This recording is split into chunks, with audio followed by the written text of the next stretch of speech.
En Mayenne, comme dans beaucoup d'autres départements, des syndicats de bassins mettent en place des actions pour restaurer les cours d'eau. Le syndicat de bassin de Loudon, situé sur le quart ouest du département, a été créé en 1975 et travaille à la restauration de Loudon et de ses affluents sur 40 communes, ce qui représente plus de 470 km de cours d'eau, 180 km de cours d'eau principaux et 290 km de petits ruisseaux.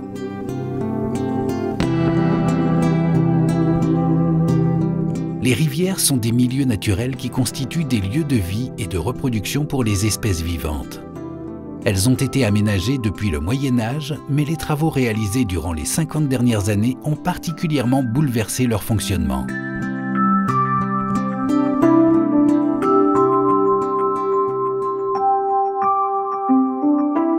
Suite aux inondations et aux sécheresses des années 70, l'État a favorisé la création des syndicats.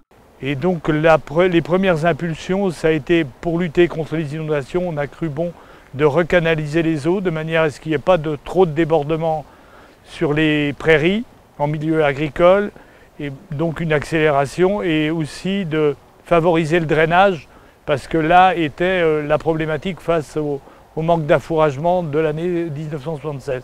Les bassins versants ont été fortement aménagés pour des questions de politique agricole qui a favorisé l'intensification des cultures.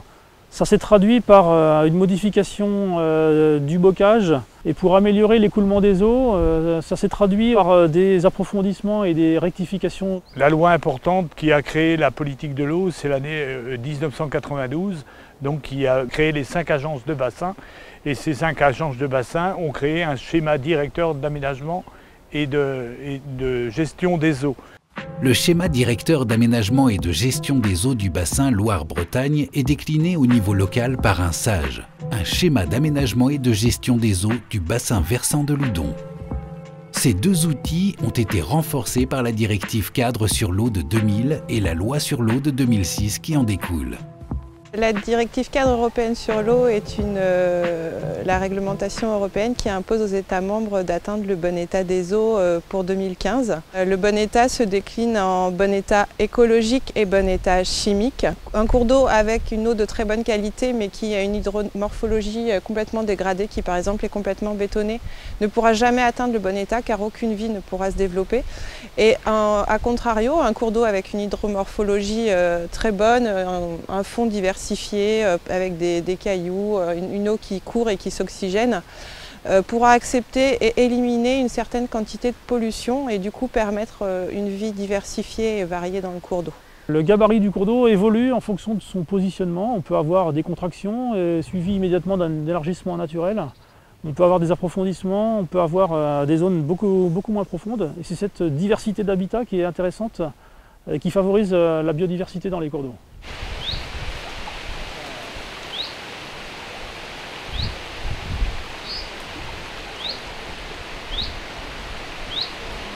Suite aux dernières évaluations des cours d'eau réalisées en 2011, il s'avère que sur le bassin Loire-Bretagne, seuls 30% des masses d'eau atteignent le bon état. Et sur le bassin de Loudon, aujourd'hui, aucune masse d'eau n'atteigne le bon état. On est donc loin des objectifs de 61% de masse d'eau en bon état à l'horizon 2015. C'est pourquoi le syndicat du bassin de Loudon aujourd'hui intervient et réalise de nombreuses opérations de restauration des cours d'eau, notamment en intervenant sur les berges, sur la ripisylve, sur les ouvrages et sur la Jussie par exemple, et beaucoup d'autres opérations de ce genre. La restauration des habitats et de la continuité écologique contribue fortement à l'atteinte du bon état des cours d'eau. Le syndicat de bassin réalise donc des travaux dans le lit de la rivière pour améliorer la biodiversité et rendre les cours d'eau plus vivants. Mais qu'est-ce que la continuité écologique? Un cours d'eau accueille différentes espèces animales, que ce soit les invertébrés ou les poissons, qui ont besoin de se déplacer donc, de l'amont vers l'aval. Pour les invertébrés et puis de l'aval vers l'amont et de l'amont vers l'aval pour les poissons. On appelle ça la continuité écologique. La continuité écologique, c'est le transport naturel des sédiments et des poissons qui doit pouvoir se faire pour que les espèces assurent leur cycle biologique total, complet dans le cours d'eau. Par le passé, l'homme a cherché à domestiquer les cours d'eau pour son profit en mettant en place des moulins. Souvent c'était le blé, ça peut être l'énergie. Voilà, des usages qui étaient utiles à l'époque. Et donc du coup, on a mis en place des ouvrages qui ont barré le cours de la rivière et provoqué un ennoiement des habitats naturels que je décrivais précédemment. Donc les aménagements du passé, que ce soit les rectifications de cours d'eau, la mise en place de clapets, les moulins historiques, les drainages, etc., ont apporté leur lot de désagréments. Et ça nécessite aujourd'hui des programmes de travaux pour remédier à ces problèmes en essayant de concilier les usages. Alors ce qui est intéressant sur le projet ici, c'est qu'on a une accélération des écoulements. Votre aménagement finalement a permis de retrouver des habitats plus courants. On a une série de blocs qui ont été mis en place. Et ce que j'observe, c'est les atterrissements qui se sont formés et qui se végétalisent. Donc voilà, on a une meilleure diversité, une stabilisation des substrats et ça me paraît intéressant. Finalement, vous l'avez avec le syndicat, vous l'avez accompagné et vous avez proposé un aménagement au départ et puis c'est la rivière qui s'approprie l'aménagement et ce sont les écoulements qui font le reste.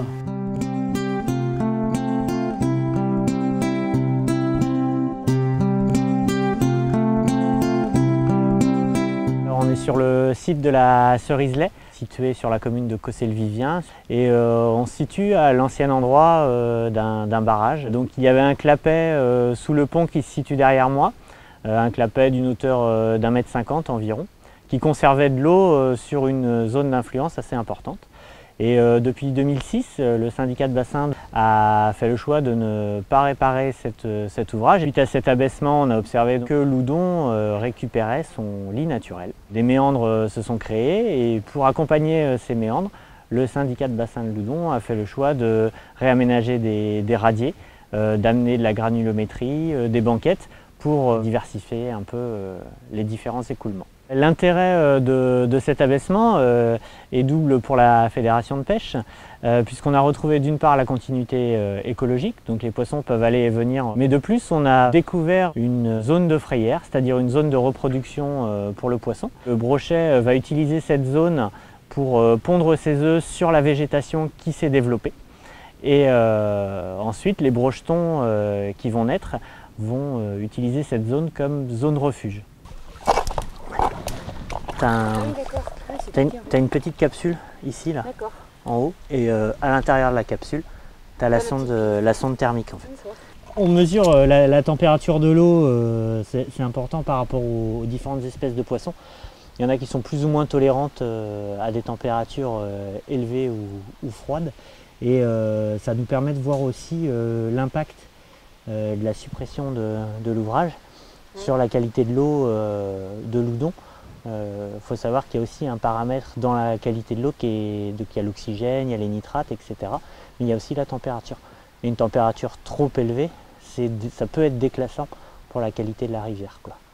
Donc en ayant des écoulements rapides et plus courants, on améliore aussi et l'oxygénation et la température de l'eau. Les travaux de restauration du syndicat de bassin de Loudon font l'objet d'un suivi pour mesurer leur efficacité. Un exemple d'indicateur permettant d'évaluer le bon état écologique, l'indice biologique global. L'intérêt de l'IBG-DCE, c'est de connaître l'état écologique d'un cours d'eau en fonction des différents invertébrés présents dans l'eau. Racinaire, SS2. Pourquoi et comment réaliser un IBG aujourd'hui sur l'usure? Tout simplement, c'est pour connaître l'état écologique de la rivière l'usure, mais également et surtout pour connaître l'évolution temporelle de cet état écologique depuis les travaux réalisés par le syndicat jusqu'à aujourd'hui. Alors d'un premier abord, les résultats d'il y a 2 ans sur ces cours d'eau ont montré une amélioration significative de la qualité hydrobiologique de la rivière l'usure depuis les aménagements de démantèlement et de restauration d'îles mineures. L'indice poisson-rivière, mesuré grâce à une pêche électrique, est également utilisé pour évaluer l'état des cours d'eau. Alors faire une pêche électrique sur le ruisseau de Cossé, là où nous sommes aujourd'hui, ça permet en fait d'évaluer finalement l'efficacité, l'évolution donc du peuplement à l'issue d'opérations qui ont pu être faites par le syndicat de bassin. Notamment ici le ruisseau de Cossé, il y a eu des interventions qui ont consisté à la reconquête de la zone humide et tout un travail de reconquête sur la morphologie du cours d'eau.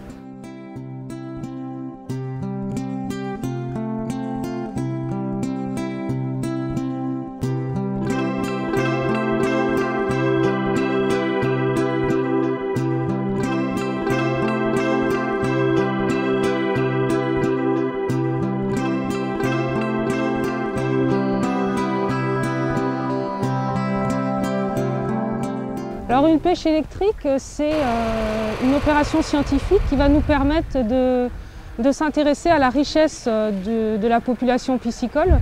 Il y a donc un courant électrique qui va être mis dans l'eau de manière à pouvoir identifier, comptabiliser, dénombrer en fait tout le poisson. Alors c'est une opération qui est totalement qui est sans conséquence sur le poisson, puisque tout le poisson va être mis à l'eau à l'issue de l'opération. Ah bah, je t'écoute pour un autre lot d'épinochettes, on en fait 30, c'est ça, et puis on va compter après le nombre d'individus. 32. Ouais. Des espèces floristiques invasives introduites par l'homme sont présentes sur le bassin versant de Loudon. Il est nécessaire de travailler à leur limitation pour préserver la biodiversité aquatique. Donc le syndicat intervient depuis une dizaine d'années maintenant. Principalement en ce qui nous concerne, c'est la Jussie. Au départ, c'était des petits herbiers et puis ça s'est très vite en fait développé et on est arrivé quand même à des surfaces assez importantes.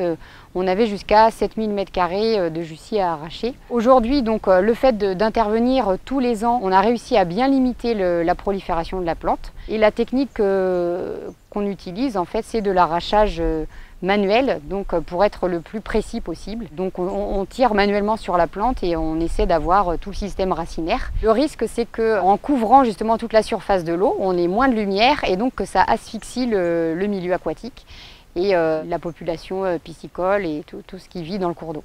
Autres espèces problématiques, les rongeurs aquatiques nuisibles, tels que les ragondins et le rat musqué.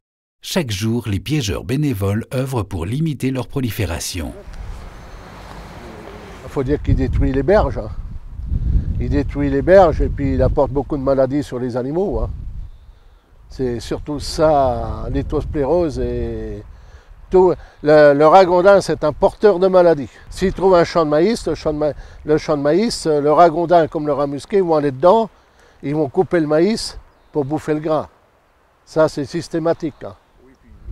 Et puis l'eau, bon, bah, ça pollue l'eau. Hein. La bestiole, elle rentre dedans, elle va pour manger la pomme. Et au milieu de la cage, il y a une palette. La bestiole met les pattes dessus, et quand elle met les pattes, vous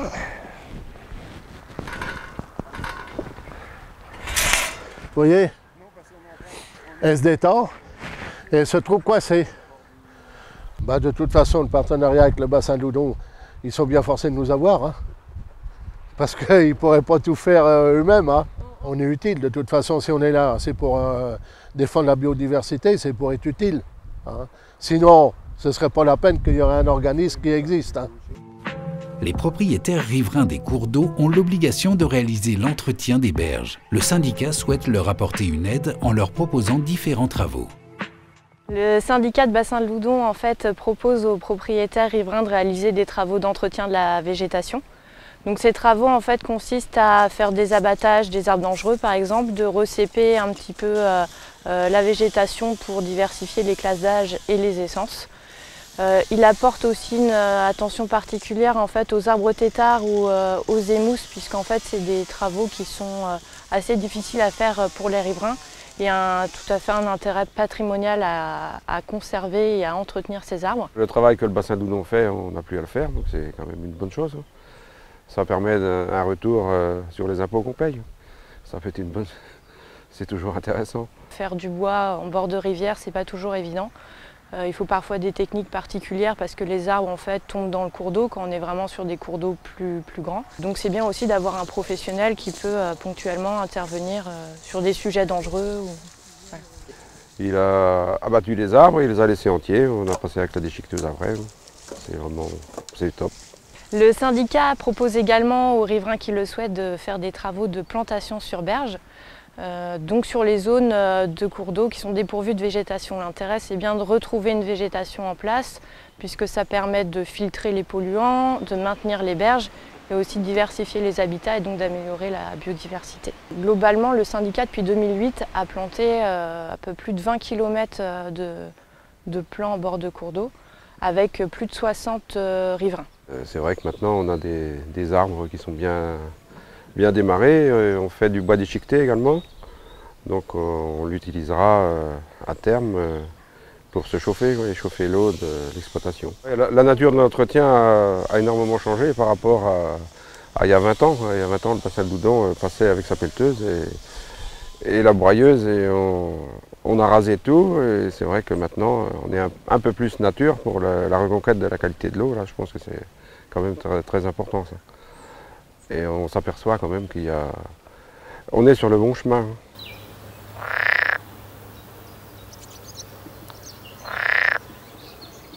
Au niveau national, ce sont 50% de la surface des zones humides qui ont disparu au cours des 50 dernières années. Le syndicat réalise des travaux de restauration de zones humides et de mares dans un souci de préservation de la biodiversité. Alors effectivement, les zones humides sont des zones qui ont souffert ces dernières décennies. Notamment, elles ont été régulièrement asséchées. Pour de simples raisons, c'est qu'elles sont humides et difficilement exploitables. Ce qu'on peut préciser pour bien comprendre en fait, le fonctionnement de ces zones, c'est qu'on peut les considérer comme des éponges. C'est-à-dire qu'il va pleuvoir pendant l'année, notamment plus à la période hivernale. Et pendant cette période, elles vont se gorger d'eau. Et à la période printanière et estivale, elles vont restituer tranquillement l'eau et alimenter les cours d'eau. Et c'est ainsi qu'on va pouvoir avoir un débit, un soutien d'étiage pendant la période estivale. Et pendant les fortes pluies, elles vont se gorger et se reconstituer complètement en eau. Et là, elles vont limiter la quantité d'eau qui va dévaler à un instant T vers l'aval. Les zones humides, elles ont une caractéristique, c'est que ce sont une des zones les plus riches en biodiversité. Pour la simple raison qu'elles sont l'interface entre le milieu aquatique et le milieu sec. Et on va avoir toute une zone de transition d'habitat. C'est-à-dire qu'on va avoir des degrés d'humidité plus ou moins forts. Et dans ces degrés d'humidité, on va avoir des espèces qui vont être plus ou moins adaptées à cette humidité. Donc on va trouver des espèces qui aiment bien le milieu un peu humide, à des espèces qui adorent le milieu très mouillé. Et c'est ainsi qu'on va retrouver une diversité de flore et de faune très spécifique sur des lieux très localisés. Et avec la diminution du nombre de zones humides, on a aujourd'hui une érosion de la biodiversité qui est liée à cette diminution d'habitat. Donc le syndicat du bassin de Loudon a acheté un terrain situé sur la commune de la Gravelle et a souhaité donc valoriser ce terrain puisqu'on est aux sources de Loudon. Aujourd'hui, on a une mare qui est juste située derrière nous, qui a été réalisée courant 2014 jusqu'en 2015, avec différentes phases de travaux, de terrassement, d'implantation également d'un platier en bois. Et aujourd'hui, c'est un site qui est approprié de plus en plus par les habitants de la Gravelle et ses alentours, puisque c'est l'occasion pour nous, en tant qu'habitants, de pouvoir bénéficier d'un site écologiquement intéressant, avec un potentiel de faune et de flore très riche. Aujourd'hui, le site est géré. On l'a vu donc cet été notamment par le pâturage en bordure en fait de cette mare qui permet donc aussi un lien entre les habitants et puis les chèvres qui pâturent et qui sont donc propriété d'un agriculteur localement. Donc le syndicat a missionné le CPIE pour faire un travail d'inventaire de diagnostic faune-flore du site. On a pu ressortir une espèce particulière, donc une sauterelle, qui est le conocéphale des roseaux, qui est une espèce qui affectionne les zones ouvertes. Et à partir de ce constat, sachant que c'est une espèce qui est plutôt très rare en Mayenne et spécifique aux zones humides, ça a orienté l'action de gestion et les propositions ont été d'ouvrir le milieu, donc de défricher la zone pour la remettre en pâture. Le projet de la mare pédagogique sur la Gravelle a permis d'initier au sein de la commune une réflexion sur la réouverture de Loudon, sur un secteur qui était busé. Et grâce à ce partenariat que nous avons eu avec le syndicat, nous avons pu redynamiser un secteur qui jusqu'alors était laissé à l'abandon de l'autre côté d'une haie qui ceinturait Loudon. Et donc par ce projet, nous avons réussi à réouvrir un lieu et à s'en approprier.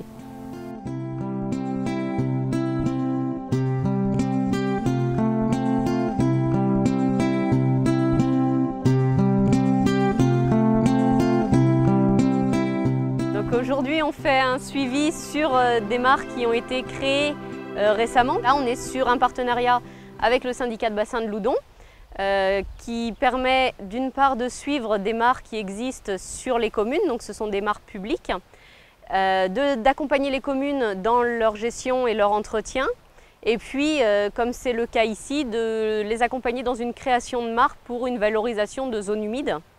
Donc ici, on a 3 mares qui ont été créées il y a de ça 2 ans, et depuis donc on fait un suivi annuel des amphibiens et donc grenouilles, tritons, crapauds, et des odonates, tout ce qui va être libellules, puisque c'est 2 groupes taxonomiques qui sont vraiment spécifiques des mares et qui nous permettent de savoir un petit peu la qualité de nos mares et savoir si elles ont une potentialité d'accueil assez importante. Donc l'intérêt pour les communes de restaurer les mares, c'est justement puisque ce sont des milieux qui aujourd'hui n'ont plus vraiment d'usage, c'est de les valoriser d'une manière ou d'une autre. Et là, l'idée, c'est de s'en servir par le biais de la pédagogie, en fait, donc en développant des activités, soit avec les enfants de l'école, ou ça peut être avec le grand public aussi, lors de visites ou de sorties nature sur site. Ce qui est rigolo, c'est qu'en fait, même si c'est assez banal finalement comme milieu, ils redécouvrent un petit peu ce milieu qu'est la mare avec sa faune, les grenouilles, les tritons. Même en allant pêcher, on redécouvre justement toutes les petites bêtes qui vivent dans la mare, auxquelles on ne va pas porter forcément d'attention ni d'intérêt en passant juste à côté. Mais si on s'y intéresse un petit peu plus, on s'aperçoit qu'en fait c'est vraiment un milieu riche et intéressant. Une peau de larve, exactement. En fait, la libellule, on a vu la libellule qui vole, qui pond ses œufs dans l'eau, et ensuite les œufs se développent et ça fait une petite larve. Et la larve de libellule, elle vit dans l'eau.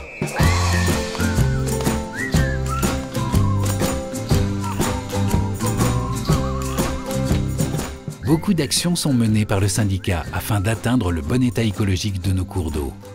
Lors du premier contrat avec l'Agence de l'eau et suite aux travaux entrepris, 15% du linéaire est passé en bon état hydromorphologique, ce qui contribue à la reconquête de la bonne qualité de l'eau. Avec l'énergie de tous, le syndicat va poursuivre ses actions car le chemin vers l'amélioration de la qualité des milieux aquatiques est encore long à parcourir. À chacun de prendre conscience que nos rivières et les zones humides sont les derniers milieux naturels de nos campagnes et qu'il est important de préserver la biodiversité ordinaire et extraordinaire.